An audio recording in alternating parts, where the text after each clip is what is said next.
आपके कितने ही जान पहचान के लोग या रिश्ते में या घर परिवार में होंगे जिनके घुटनों की प्रॉब्लम रहती है।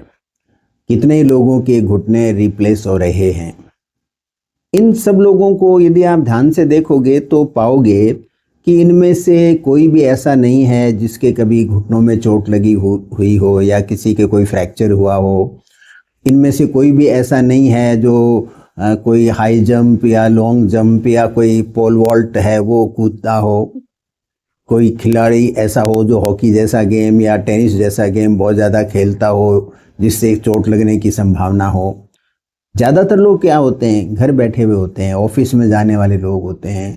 अच्छे खासी जो परसेंटेज है वो है गृहिणियाँ होती हैं जो घर में ही रहती हैं, उसके बावजूद भी घुटने खराब हो जाते हैं। इट मीन्स घुटना खराब होने का जो कारण है उसको हम अच्छी तरह से समझ नहीं पाए हैं।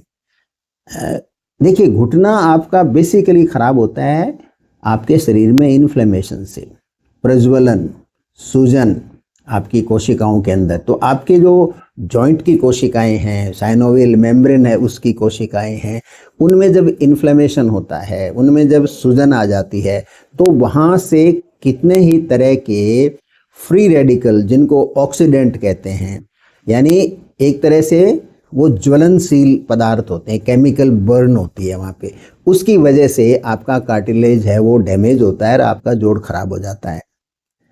तो यदि आप अपने शरीर में प्रज्वलन, इन्फ्लेमेशन को कम रखेंगे तो पूरी संभावना है कि आपका जो घुटना है वो सही रहेगा। और यदि घुटने में दर्द होने भी लगा और अच्छा खासा मान लो स्टेज हो, इवन जब आपका डॉक्टर कहे कि साहब इसको तो आपको रिप्लेस करवाना होगा, तो भी यदि आप में इच्छा शक्ति हो, आप प्रॉपर तरीके से और उस जॉइंट के का केयर करो, प्रॉपर एक्सरसाइज करो और प्रॉपर खाने का ध्यान दो।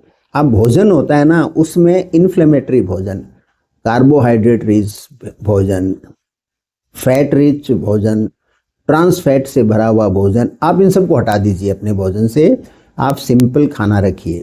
और खाने में जिस चीज़ का विशेष ध्यान रखना होता है वो होता है ओमेगा 3 फैटी एसिड्स। तो ओमेगा 3 प्लेंटीफुल मात्रा में आप लीजिए और लंबे समय तक लीजिए। एक्सरसाइज करके आप अपनी मसल हैं उनकी ताकत को बढ़ाइए। इसके अलावा मानसिक स्तर पे आपको कूल रहना है, अपनी इच्छाओं को लगाम देना है, जीवन में तर्क और विज्ञान की तरफ बढ़ना है। आपके चलने का तरीका क्या हो, आप उठने बैठने का तरीका क्या हो, पालथी लगा के कितनी देर बैठना है, कब नहीं बैठना है, इन सब के बारे में यदि आप बेसिक नॉलेज लेकर करके और अपने घुटनों का ध्यान रखें तो अच्छे खासे प्रतिशत में लोगों के जिनका रिप्लेसमेंट होना है वो रिप्लेसमेंट से बच सकते हैं, वो अपने बीमारी को रिवर्स कर सकते हैं। क्योंकि इसको ऑस्टियो आर्थराइटिस कहते हैं, जहाँ आर्थराइटिस TIS आता है, इसका मतलब इन्फ्लेमेशन है अंदर, इसका मतलब अंदर सूजन है। तो आपको सूजन को तो कम करना है।